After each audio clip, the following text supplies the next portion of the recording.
G'day y'all. Welcome to another head-to-head comparison. This time we are comparing Tom Ford's Lost Cherry against Maison Alhambra's Lovely Sherry, which is commonly known as a dupe of Lost Cherry, but I want to test these head-to-head. If you guys are new to my channel, I like to do these videos in two parts. In the first part, I spray both fragrances, one on each arm, kind of give you an assessment of the initial spray, any differences that I can pick up. And then after I've assessed the initial spray, I'll leave for an hour, maybe 2 hours, let the scent develop and warm up on the skin, and then come back and give you an update on how the fragrances have worn. I find that giving 1 to 2 hours gives a pretty good idea of how the scent will change throughout the day, and it also gives me an idea of longevity. So if you guys have seen these head-to-head videos before, I normally just spray the fragrance on my skin. I'll spray right on my wrist here, on each wrist, obviously one of each fragrance, but this time, I want to be a little more thorough, and I'm gonna spray like half on my shirt. I'm sure most people, unless it's like in the dead heat where you're basically naked, which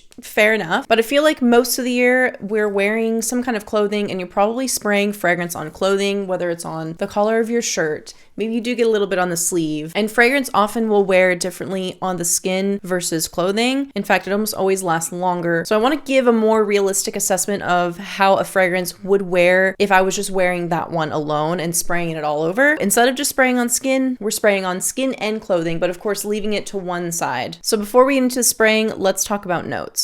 So in Tom Ford's Lost Cherry, you have a laundry list of notes here, but the most notable ones, you've got two kinds of cherry in here. You've got sour and black cherry. You've got cherry liqueur, bitter almond in the top on the initial spray. You've got a lot of warm, spicy notes in the base as well. So you've got tonka beans, cinnamon, some balsamic notes. You've got Peru balsam, benzoin, sandalwood, cloves. So a lot of grounding, spicy, warm notes in the dry down of the fragrance. In addition to those cherries, that cherry liqueur, you've got some plum in there as well. You've got a little bit of a different fruit. As for Lovely Sherry, Maison Alhambra claims to have a much simpler note profile in this one. Of course, you've got the bitter almond, you've got the two kinds of cherry, same as Tom Ford, but it doesn't claim to have that cherry liqueur note in the top. It also has a much simpler note profile in the base. So you've got tonka bean, toffee, and Peru balsam. So you've got an extra sweet note in the base from that toffee. But of course, notes don't paint the whole picture. Let's spray. So on my left here, I will be spraying Lost Cherry by Tom Ford. Nice big spray on the sleeve and on the skin. I can already smell it immediately. Incredibly strong blast of that sour, bitter cherry. I immediately get a huge waft of that cherry liqueur as well. It's not overly sweet. It is quite sour and bitter. Then as it starts to settle, I get a lot of those spicy notes. So I get a lot of the cinnamon, the tonka bean. I get like that thickness and that little bit of a bite from the tonka bean. I get the cloves. I get a lot of those spicy warm notes. There is a beautiful powdery facet from that bitter almond as well. I find that it pairs beautifully with the cherry in this fragrance. It cuts through a lot of that bitterness. I think it's a beautiful combination. Okay, on this hand, I'm going to spray Lovely Sherry, and then we'll talk about differences. Immediately, I notice, of course, that very strong cherry note. There is a little bit of added sweetness in the Lovely Sherry version. It almost leans, it might come across to some noses as a more synthetic smelling cherry, and then you add that extra sweetness in there, and it can come across to me as like very slightly medicinal, like a cherry cough syrup or something. Only ever so slightly. Again, this is just the initial spray. These are the main differences that I'm picking up. You definitely don't get that depth of warm and spiciness from those base notes. Still very beautiful sour cherry. It's got a little bit of an extra sweetness, and because it leans just ever so slightly synthetic, it might come across to some people as maybe cough syrupy, but to be honest, as it's settling, they smell very similar. You still have that really beautiful bitter almond powderiness. It's also a little bit more floral, actually. Of course, these are differences that you might only pick up if you're smelling these fragrances right next to each other. And honestly, most people aren't coming right up to you and like smelling right where you've sprayed fragrance. Most people will get the waft they'll get the aura, they'll get your scent bubble. So if you're not smelling it this closely, you're probably not going to pick up these small nuances. Either way, I'm going to leave for about an hour or two. It is 4:24 right now, so I'll probably be back around 6:30, something like that. Depends on how the scent is changing.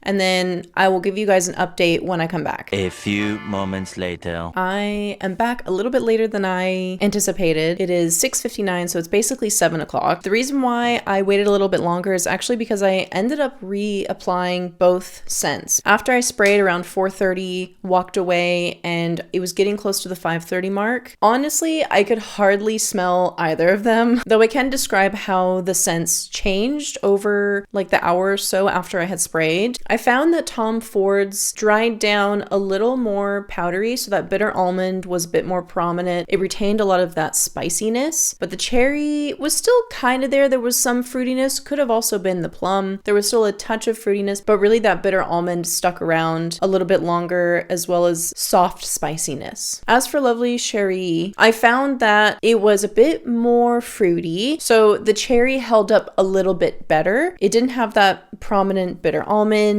It didn't really have that spice that Tom Ford's version has, and it really retained that cherry fruitiness a lot better. Although I will say that up close, holding my nose, definitely leaned more synthetic, which I guess is to be expected when you're talking a price difference like this. Out of curiosity, I had Mr. Zuri smell both of them just because I was curious what he thought. He kind of had a similar assessment. He ended up liking Tom Ford's version more than Maison Alhambra's. He thought Maison Alhambra's did smell a little more synthetic, which I do agree with that. Although that's smelling up close, really up close. I think after wearing these, even on skin and on clothing, obviously I sprayed on the sleeve as well, I think Tom Ford's lasts longer. I didn't expect it to last as long, but I think it's because it has that stronger bitter almond, a little bit more spiciness. The base notes are a little more complex. I do think that some of those base notes and a stronger bitter almond probably contribute to sticking around a bit longer. It's not really that fruity. There is like a touch of fruitiness, but it does last longer overall. Bits of the scent do last longer. I go over here to smell Maison Alhambra's version, and I really smell nothing. I really don't smell much at all, and this is now an hour since I had resprayed. A little over an hour since I had resprayed. They're both still pretty weak. Tom Ford still lasts longer, but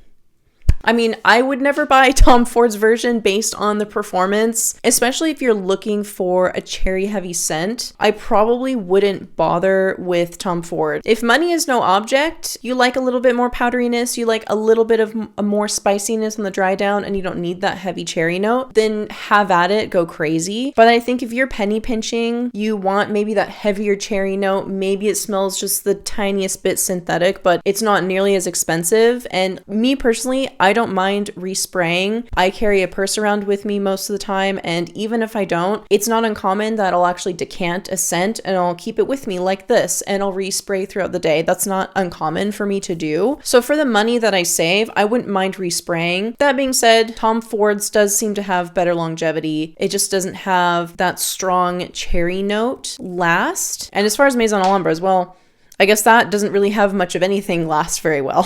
So I don't know. I think it just depends on what you're okay sacrificing. To be honest, I'm a bit disappointed with both of them. I think that's just an issue with cherry notes in general. They don't seem to last very long. Even Tom Ford doesn't quite get that long lasting cherry. It's reinforced with a lot of that bitter almond and spice. So yeah, overall, I like the way they both smell. Performance, a disappointment. If you don't mind a tiny bit of a synthetic smell from Maison Alhambra's and you don't mind respraying, Lovely Cherie, not a bad choice. If money is no object and you want something a little bit longer lasting, even if it's not a strong cherry note that's drying down on the skin, then get yourself Tom Ford's Lost Cherry. If you guys have these scents, let me know what you think. Do you agree with my assessment? Do you have one or the other or both? How often do you wear them? Should I add Lovely Cherie to my decant shop? I don't know. I'm kind of thinking about it. Let me know if you want me to add that one. So I hope this assessment was helpful. Thank you so much for watching, and you'll see me in the next one.